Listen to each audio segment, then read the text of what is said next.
অনেক দিন আগে এক গ্রামে এক সুন্দর মোরগ সকালবেলা গাছের ডালে বসে আপন মনে গান গাইছিল।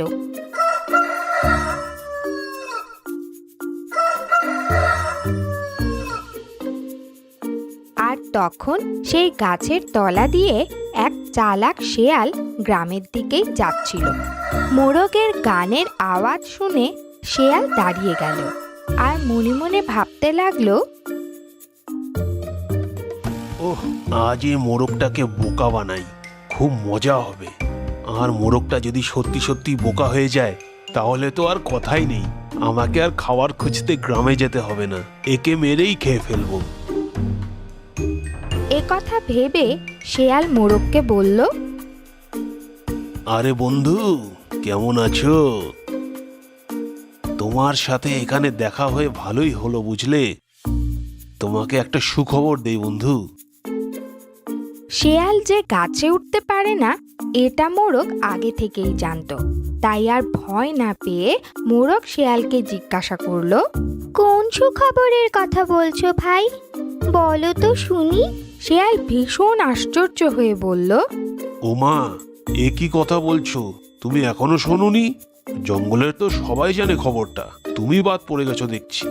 আরে, জঙ্গলের সব পশুরা মিলে প্রতিজ্ঞা করেছে যে আজ থেকে তারা নাকি ঝগড়াঝাটি মারামারি করবে না, সবাই মিলেমিশে থাকবে। এখন থেকে সবাই সবার বন্ধু বুঝলে। এটা খুশির খবর না তো কি বলো? এই খুশির খবর শুনে তুমি খুশি হলে না? এসো আমরা দুই বন্ধু মিলে কোলাকুলি করি। এসো তো নিচে নেমে এসো। শেয়ালের কথা শুনে মোরগ কিছুক্ষণ চুপ করে থাকলো আর বারবার গ্রামের রাস্তার দিকে দেখতে লাগলো। আরে কি হলো, কই এসো নিচে। তুমি বারবার গ্রামের ওই রাস্তার দিকে কি দেখছো বলো তো? মোরগ বলল, তেমন কিছু নয় বন্ধু, আসলে গ্রামের কিছু শিকারী কুকুর দেখছি এই দিকেই তেড়ে আসছে।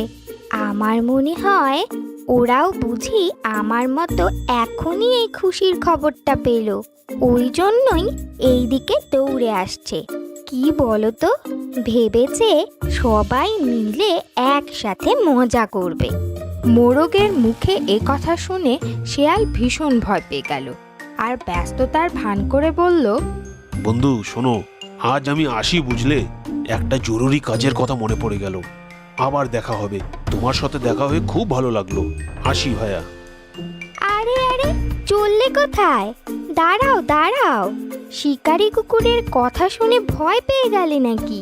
কিন্তু ভয়ের কি আছে, ওরাও এখন জঙ্গলের অন্যান্য পশুদের মতন ঝগড়াঝাটি মারামারি করা বন্ধ করে দিয়েছে।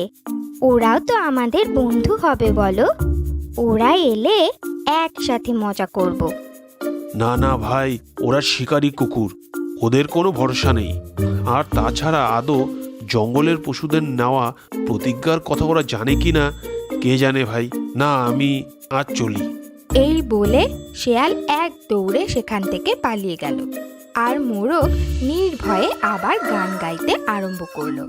এই গল্প থেকে আমরা এই শিখলাম, দুষ্টু লোকের মিষ্টি কথায় কখনো ভুলতে নেই, নয়তো পরে নিজেকেই পস্তাতে হয়।